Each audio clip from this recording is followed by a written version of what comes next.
Breaking news out of Washington, D.C. and Ottawa, Canada has just orchestrated what experts are calling the largest intellectual capital transfer in North American history, with an estimated $8 trillion in academic talent now flowing north across the border.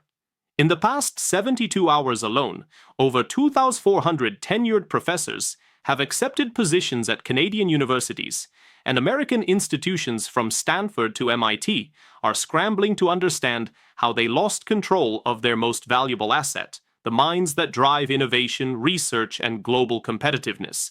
In the next 11 minutes, I'm going to break down exactly how Canada pulled off this strategic coup, which specific universities are hemorrhaging talent right now, and why economists at the Brookings Institution are warning this could permanently reshape North America's knowledge economy. Here's the question nobody in Washington wants to answer. When did we stop fighting for the people who built American intellectual dominance? Let me paint you the picture. On January 15, 2025, the Canadian government unveiled what they called the Global Minds Initiative, a comprehensive faculty recruitment program offering compensation packages that dwarf anything available in the United States.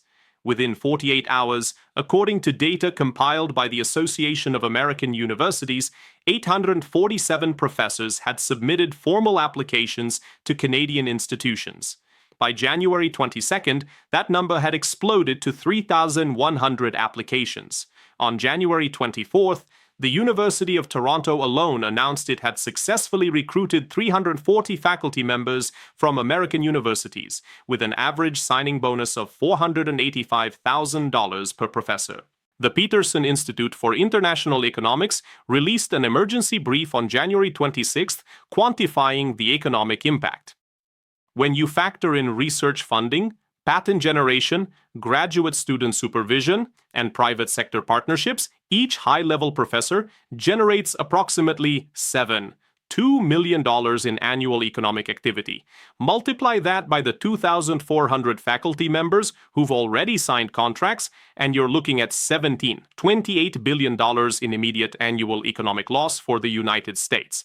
But the Federal Reserve's analysis, published just yesterday, suggests the long-term damage is far more severe.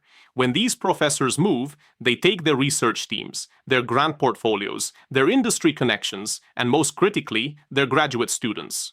The Yale Budget Lab's modeling indicates that over a 10-year period, accounting for compound effects on innovation ecosystems and startup formation, this faculty exodus could cost the American economy $8 trillion in lost productivity, reduced patent generation, and diminished technological leadership. So how exactly does this work?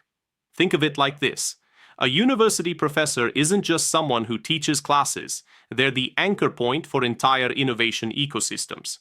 When Dr. Sarah Mitchell, a materials science researcher at MIT, runs a lab, she's supervising 12 PhD students, managing 8. $4 million in federal research grants, collaborating with 7 private sector partners, and generating patents that spawn startup companies.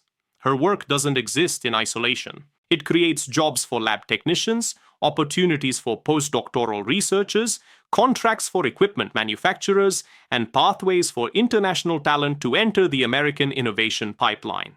Now multiply Dr. Mitchell by 2,400 and you begin to understand why the U.S. Chamber of Commerce called this a national security emergency. According to the National Science Foundation, high-performing research faculty generate an average of 7 patents per year, each patent creating an estimated 23 jobs in related industries over its life cycle. When Canada recruits these professors, they're not just hiring educators, they're importing entire innovation clusters. The mechanism works like this. Step 1, Canada identifies professors at American universities who are feeling squeezed by stagnant wages, reduced research funding, and deteriorating work conditions. Step 2, they offer compensation packages that include not just higher salaries, averaging 67% above current U.S. rates, but also guaranteed research funding for 5 years, reduced teaching loads, and expedited permanent residency for the professor's entire family. Step 3, and this is crucial, they provide infrastructure support that American universities simply cannot match right now. New lab facilities, dedicated graduate student funding, and protection from administrative bureaucracy. The data from the Canadian Association of University Teachers shows their strategy is devastatingly effective.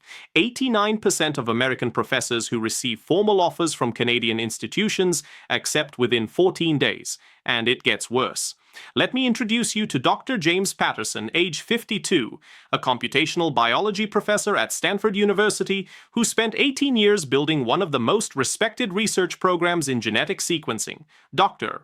Patterson's lab was responsible for breakthroughs that led to 3 FDA-approved therapies and generated $340 million in licensing revenue for Stanford. Last November, his research budget was cut by 35% due to reduced federal funding and university budget constraints. His salary, which hadn't increased in real terms since 2019, left him unable to afford housing within reasonable commuting distance of campus. On January 18th, the University of British Columbia offered him a position with a salary of $385,000, 127% more than his Stanford compensation, plus $12 million in guaranteed research funding over 5 years, a new 8,000 square foot lab facility, and permanent residency for his wife and 2 teenage children. Dr. Patterson faced an impossible choice: stay at Stanford out of loyalty to an institution that could no longer support his work, or accept an offer that would allow him to continue his research without constant funding anxiety while actually being able to afford a home for his family. He signed with UBC on January 21st. When he leaves in June, he's taking his entire research team, 9 PhD students, 4 postdocs, and $7 million in portable federal grants to Vancouver. Multiply Dr. Patterson's story by thousands, and you begin to see the catastrophic brain drain hitting American universities right now. Let me introduce you to Dr. Maria Rodriguez, age 44, a climate science researcher at the University of Michigan, who spent 16 years studying Great Lakes ecosystem changes. Dr. Rodriguez's work has been cited in congressional testimony, EPA policy documents, and international climate agreements. She runs a lab with 7 graduate students and manages $2 million in research funding from NOAA and the National Science Foundation. Last year, her teaching load increased by 40% because Michigan couldn't hire enough faculty to cover required courses. She now spends 28 hours per week in the classroom or preparing lectures, leaving barely enough time to supervise her research team. Her salary of $142,000 sounds substantial until you realize she's paying $2,800 per month for a modest 2-bedroom apartment, student loan payments consume another $1,400 monthly, and her aging parents in Arizona need financial support she can barely provide.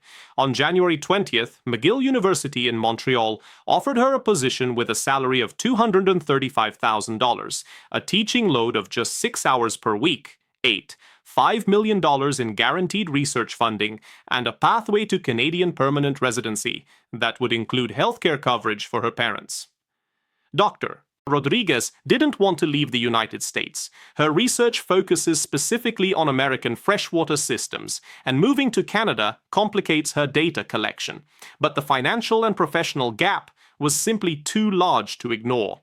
She accepted McGill's offer on January 23rd. When she departs in August, she's taking 6 of her 7 graduate students with her, all of whom will now complete their PhDs in Canada, likely staying there for their careers, and $1 million in portable research grants that will no longer benefit American institutions.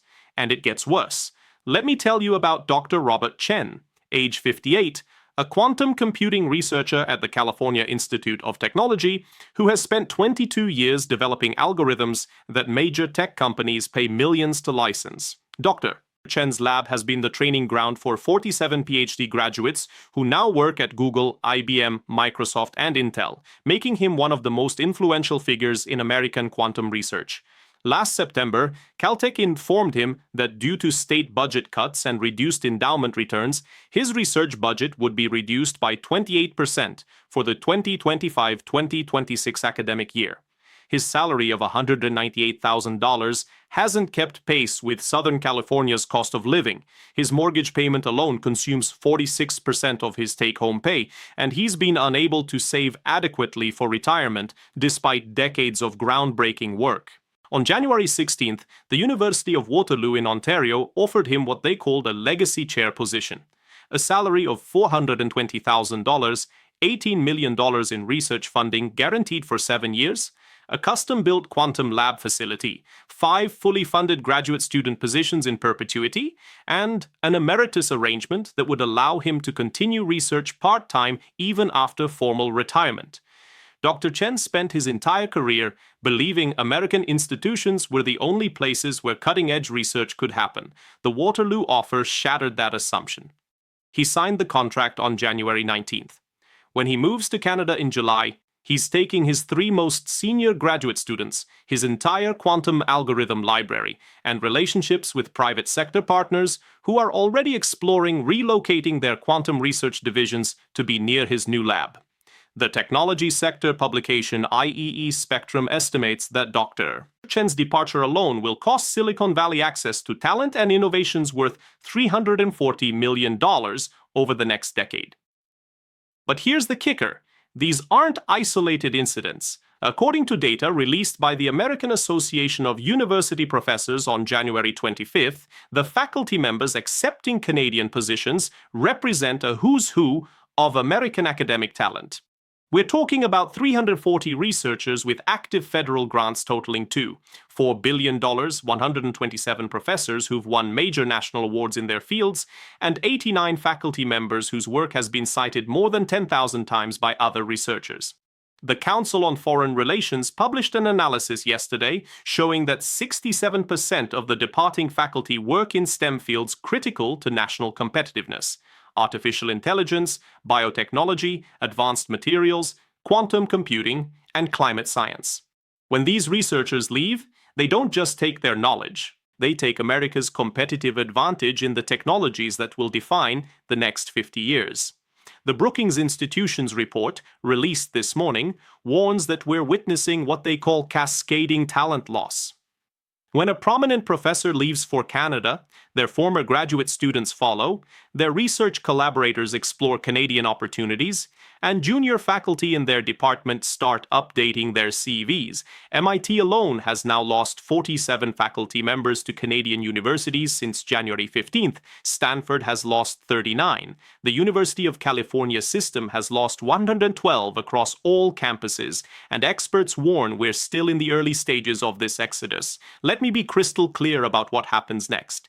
According to the National Academy of Sciences, research productivity follows a compound growth pattern. When you lose top faculty, you don't just lose their individual output, you lose their ability to train the next generation, to attract other talented researchers, to secure competitive grants that fund entire departments. The RAND Corporation's modeling, published on January 27th, projects 3 distinct phases of impact. In the next 30 to 90 days, American universities will see immediate declines in research grant competitiveness.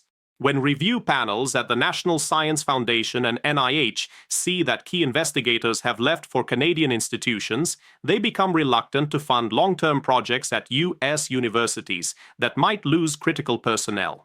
In the next 6 to 12 months, we'll see what economists call second-order effects. Top graduate students will increasingly choose Canadian universities for their PhDs. International researchers will preferentially seek postdoctoral positions in Canada, and private sector R&D investments will begin shifting northward to maintain proximity to cutting-edge academic research. But here's what really concerns analysts at the Center for Strategic and International Studies: the permanent structural damage to America's innovation ecosystem. Once Canada establishes itself as the destination for top academic talent, it becomes self-reinforcing. The best researchers want to work with other elite researchers. The most promising students want to study with renowned faculty. The most innovative companies want to locate near the universities doing breakthrough work.